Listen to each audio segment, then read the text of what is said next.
బాబు మాట్లాడతారు. కూటమితోనే అభివృద్ధి సాధ్యమని చెప్పుకుంటూ చంద్రబాబు యాత్ర కొనసాగిస్తున్నారు. ఇక ఈవేళ కర్నూలు జిల్లాలో రోడ్ షోలో పాల్గొన్న ప్రజలతో మాట్లాడతారు.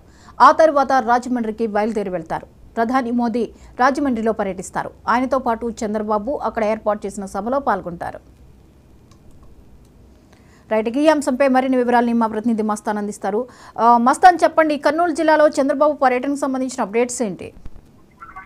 జ్యోతి టీడీపీ జాతీయ అధ్యక్షుడు మాజీ సీఎం చంద్రబాబు నాయుడు గారు అయితే కనుక ఈ రోజు ఎన్నికల్లో భాగంగా ప్రచారంలో భాగంగా కర్నూలుకి అయితే రావడం జరుగుతుంది. 10:45 బళ్ళారి చౌరస్తా నుంచి రోడ్ షో అయితే ప్రారంభం కానుంది. అదే విధంగా చెన్నమ్మ సర్కిల్లో 11 గంటలకు బహిరంగ సభ అయితే ఏర్పాటు చేయడం జరిగింది. దీనికైతే కనుక టీడీపీ నాయకులు కావచ్చు, కార్యకర్తలు కావచ్చు, పూర్తి ఏర్పాట్లు అయితే చేయడం జరిగింది. ఇక్కడైతే కనుక భారీ బందోబస్తు కూడా ఏర్పాటు చేయడం జరిగింది. పోలీసు వారి కూడా భారీ ఫోర్స్ అయితే పెట్టడం జరిగింది. ఎలాంటి అవాంఛనీయ సంఘటనలు జరగకుండా కూడా ఇక్కడ ప్రాంగణం ప్రజలకు ట్రాఫిక్ ఇబ్బంది కాకుండా కూడా పోలీసులు అయితే కనుక ఏర్పాట్లు అయితే చేయడం జరిగింది.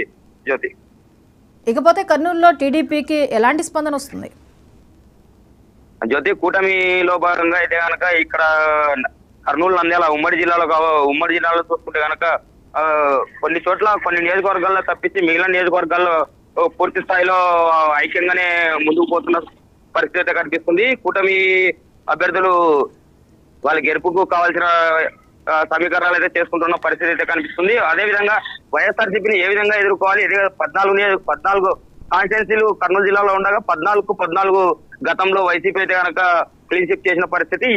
ఈసారి అలాంటి పరిస్థితి రాకుండా పూర్తి జాగ్రత్తలు అయితే తీసుకుంటున్నది. అదే విధంగా అయితే కనుక టీడీపీ ఈ జాతీయ నాయకులు కావచ్చు, జాతీయ నాయకులను చూసుకుంటే కనుక ప్రతి 2 రోజులకు ఒకసారి ఇక్కడ పర్యటించి కర్నూలు జిల్లాలో పూర్తి పర్యవేక్షణ చేస్తున్న పరిస్థితి. అదేవిధంగా సైకత లేని రెబల్స్ క్యాండిడేట్ ని కూడా వాళ్ళు కలుపుకోపోయే విధంగా జాతీయ నాయకులే చొరవ తీసుకొని వాళ్ళను మమేకం చేస్తున్న పరిస్థితి అయితే కనిపిస్తుంది. జ్యోతి, రైట్, థ్యాంక్ యూ మస్తాన్.